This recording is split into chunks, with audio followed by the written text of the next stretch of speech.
For more on that game, we welcome in NFL on CBS analyst Charles Davis. Charles, how are you doing? Thanks for joining us. Look, this game is interesting, and it's a little bit hard to predict because the Saints are going to be missing both of their quarterbacks. At least they're questionable for now. We don't know who's going to be starting, which means they're going to have to rely heavily on their defense to stop Kyler Murray and DeAndre Hopkins, who's back from suspension, from letting this game get away early. How do they do that? Well, Katie, the first thing, let's talk about the Saints and the quarterback conundrum, because right now they'd love to start you. I mean, you would be mocked from Varsity Blues coming off the bench and taking over for Lance, and everything would be good to go. But, you know, when you talk about these Saints, I think for them, keys in this ball game is let's start on their defensive side, because their pass rush is going to have to match the Cardinals' speed. I mean, that's just one of the things right out of the gate. Can Cam Jordan, Marcus Davenport get to Kyler Murray, keep him hemmed in? And then Demario Davis at the linebacker position really helps match things up. Had 2 sacks last week against Cincinnati, has 4 on the year. And in the secondary, I think it's been mentioned, Marshawn Lattimore is out. Their number one cover guy is gone. Can Tyrann Mathieu police things, get things organized in the back end to make sure nothing slips through, especially with DeAndre Hopkins making his return?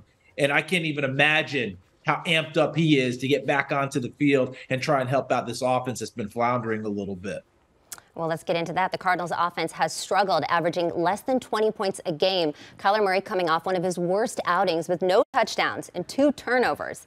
There is some light at the end of the tunnel. You touched on it with the return of DeAndre Hopkins. Charles, is D-Hop enough to wake up this lethargic offense for the Cards? I don't know if he's enough, but it's a great start because it motivates you in the locker room. It motivates you on the field. He's a guy who's beyond motivated to show that he's still one of the top receivers in the league. I mean, let's face it, when you go back and look at what he's done throughout his career, you know the respect factor is there right out of the gate.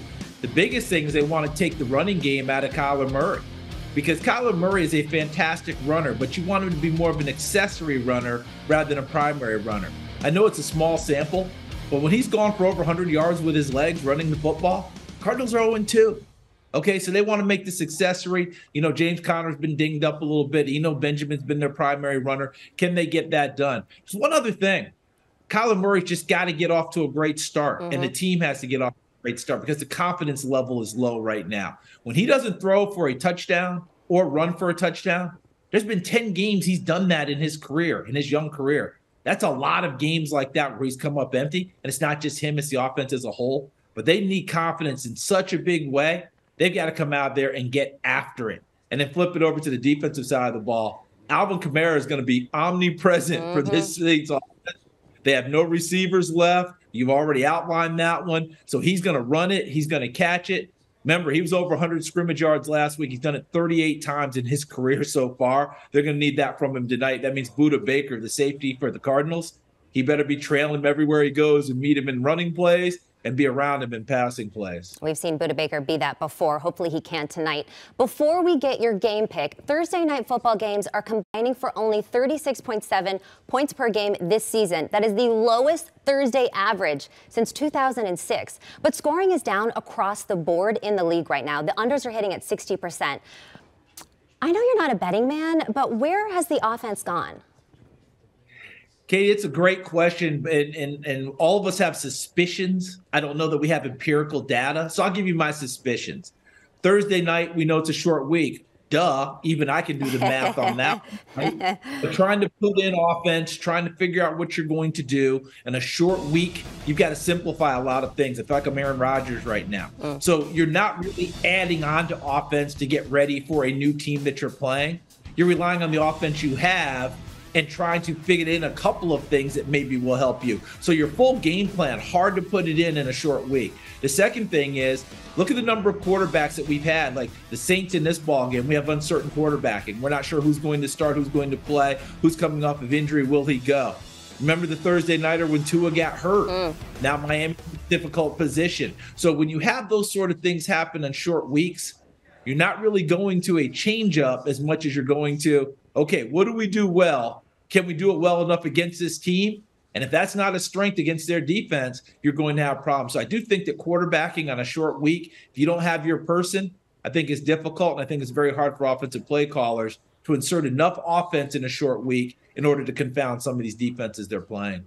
That makes a lot of sense, and the under is quite low for this game. So now for your game pick. Who comes out on top, the Saints or the Cardinals? Oh, boy. Let me tell you something. This is a really, really tough one for me because these Saints, they need it badly. Dennis Allen talked about how close they've been along the way. I do suspect Andy Dalton will start. And unlike and similar to Kirk Cousins, he has to carry with him a record that's not a lot of fun. I think he's 1-12 in his last 13 road games in prime time. Now, sometimes that seems like too much of a contrived stat, but without the receivers, without everyone around him, that could be difficult. You flip over to the Cardinals, absolutely, positively desperate. 8 straight losses at home spread over the last 2 seasons. It's been an entire calendar year.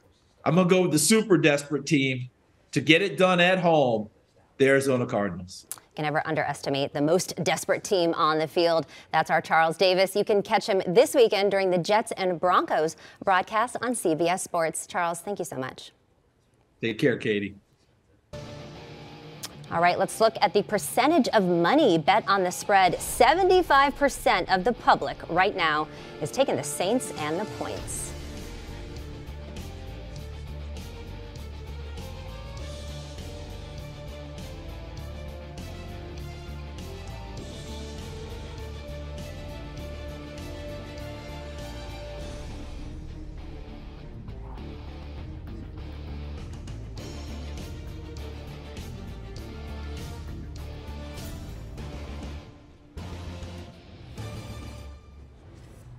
Joining us from Caesars Sportsbook at Chase Field in Phoenix, we welcome in Erik, Kuselias, and Todd Fuhrman. Saints at Cardinals. Slight movement with the spread today. Cardinals now favored by 2, but the real movement has been on the total, which has come down to 44 with 80% of the money on the under. Unders are 5-1 on Thursdays. Todd, is this still the sharp play? I mean, when you look at this total and the dynamic that's setting up here, honestly, I can't make a case to go over. I think you have an Arizona offense that's still trying to figure out its way. You look at Kyler Murray now working with new options. Even if he's got that level of familiarity with Nuke Hopkins, no Hollywood Brown in the fold. Meanwhile, for New Orleans, I mean, they are an absolute mash unit in terms of being down Jarvis Landry.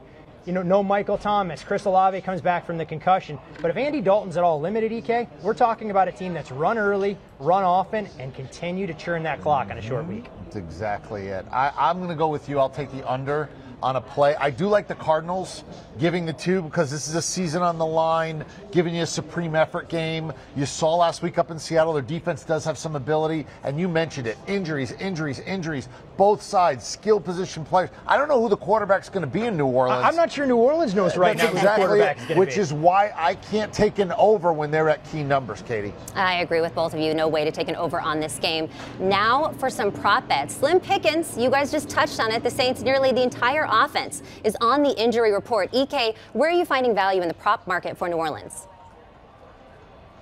I'm going to go under the team total. 21, 20.5. Here at Caesars, it's 20.5. I'm going to go under that number. The wide receivers are banged up. Yeah, they're going to get Olave back, we think, but no Michael Thomas, no Jarvis Landry. The quarterback's banged up. They don't know who's going to play. I don't know who's going to play. You may see a lot of Taysom Hill. You're going to get a lot of churn and that clock. This is a short week, cross country, not healthy guys, and a not healthy quarterback. Give me under 20.5, Todd.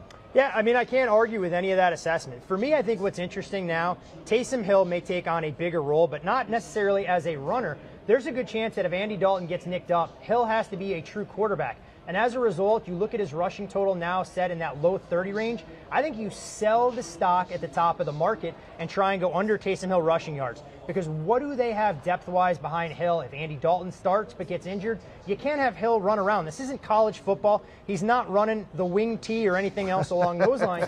So I think Hill may have to be relied on a little bit more as a backup option as a quarterback, not so much a gadget guy. And you know what? Let Alvin Kamara, let Mark Ingram earn their paychecks as running backs. So I'm going to take Taysom Hill under his rushing total, given the narrative that we've seen at least over the last couple weeks. Sharp stuff, guys. Now for the Cardinals, the biggest news out of Arizona is the return of Deandre Hopkins to the lineup. He's currently leading in money. The first touchdown on Caesars. Todd, what is a player prop that you like for Arizona?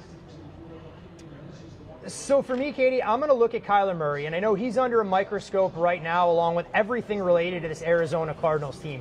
But you saw last week, even in the wake of a loss against the Seahawks, Kyler Murray's legs were on full display. And EK, we've talked about this countless times. The deeper the season goes, Murray's legs become less and less of a factor as he gets nicked up. But 10 carries, 100 yards, his rushing total in the low 30s here. You look at some of the numbers, he's carried the ball 26 times over his last 4 games, 10 carries in 2 out of the last 3 matchups. I think Kyler Murray knows that if the passing game isn't there, even with DeAndre Hopkins back in the fold, that this is all about run first, RPO. I'm taking Kyler Murray over his rushing. And total. if their season's on the line, they're not going down without the ball in his hands. That's for sure. And this may be the game to go over. I'm going to take the DeAndre Hopkins angle, and I'm going to take the public play, which I don't usually do.